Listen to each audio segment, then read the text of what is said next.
নমস্কার বন্ধুরা, তন্হির পাকশালাতে সবাইকে স্বাগত।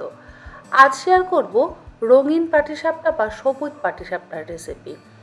কোনো রকম ফুড কালার ছাড়াই তৈরি হয়ে যাবে এই রঙিন পাটিসাপটা।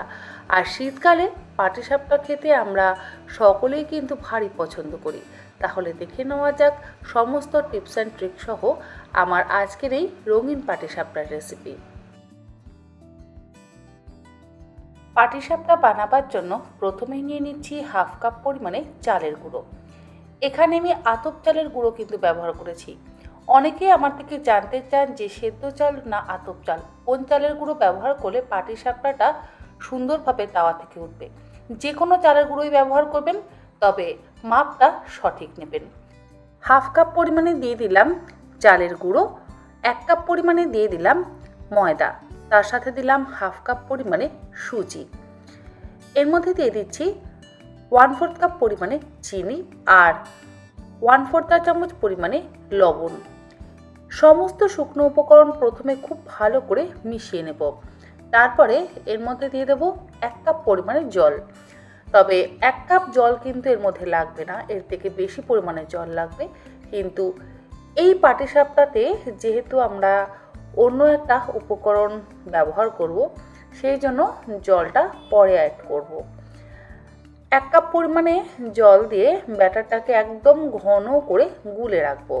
আমরা সাধারণত পাটিসাপটা বানানোর জন্য কিন্তু দুধের ব্যবহার করি ব্যাটার গুলতে, তবে আজকে দুধের ব্যবহার করব না।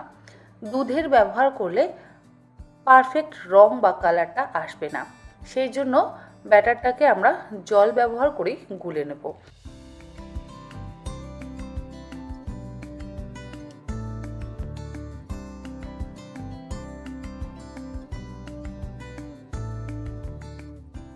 ব্যাটারটা বেশ ঘন করে গুলে নেওয়া হয়ে গেছে।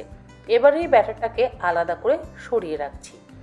আর গ্রাইন্ডিং জারের মধ্যে নিয়ে নিচ্ছি 1 মুঠো ফ্রেশ পালং শাক। এখন বাজারে প্রচুর পরিমাণে পালং শাক পাওয়া যাচ্ছে, আর সেই পালং শাক দিয়েই তৈরি হয়ে যাবে আজকে রঙিন পাটিসাপটা। আমরা সাধারণত সাদা রঙের পাটিসাপটা বানাই, কিন্তু আমার চ্যানেলে অনেক রকম পাটিসাপটার রেসিপি আমি আপনাদের সঙ্গে শেয়ার করেছি। তাই ভাবলাম পালং শাক দিয়ে যদি পাটিসাপটা বানিয়ে আপনাদের সঙ্গে শেয়ার করা যায়, আমার মনে হলো আপনাদের সকলেরই ভালো লাগবে। যাই হোক, পালং শাকটা আমি গ্রাইন্ডিং জারের মধ্যে নিয়ে অল্প একটু জল দিয়ে একদম মসৃণ করে বেটে নিলাম।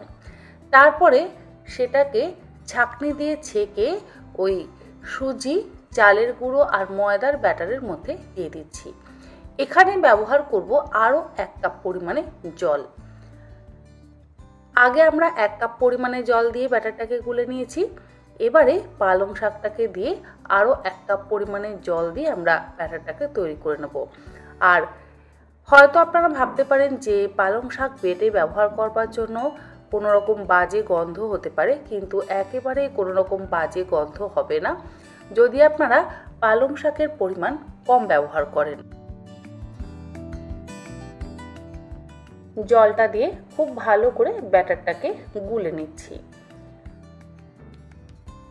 পাটিসাপটার ব্যাটার যদি পারফেক্ট না হয়, তাহলে পাটিসাপটা কখনোই তাওয়া থেকে সুন্দরভাবে উঠে আসে না।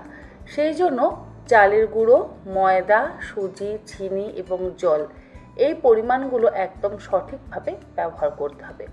যাই হোক, পাটিসাপটার ব্যাটার কিন্তু আমাদের তৈরি। এবারে পাটিসাপটাগুলো বানাবার জন্য ফ্রাই প্যানের মধ্যে দিয়ে দিলাম অল্প একটু ঘি। ব্রাশের সাহায্যে ঘি গরম করে নিয়ে ফ্রাই প্যানটাকে খুব ভালো করে গরম করে নিলাম। আর তাওয়া বা ফ্রাই প্যান যেটাতেই আপনারা করবেন না কেন, সেটা সুন্দরভাবে কিন্তু গরম করে নিতে হবে। যদি পারফেক্ট গরম না হয়, তাহলে আবার পাটিসাপটাও ভালো হয় না। 1 হাতা ব্যাটার দেওয়ার পর এর মধ্যে আমি দিয়ে দিচ্ছি লম্বা করে মাখা সন্দেশ। মাখা সন্দেশের বদলে আপনারা চাইলে ক্ষীর দিয়েও কিন্তু এই পাটিসাপটা তৈরি করতে পারেন। ক্ষীর কিভাবে বাড়িতে বানাতে হয় সেই রেসিপি অলরেডি আমার চ্যানেলে আছে, তবে যদি আপনারা আবারও ক্ষীরের রেসিপি চান, আমি আবারও ক্ষীরের রেসিপি আপনার সাথে শেয়ার করব।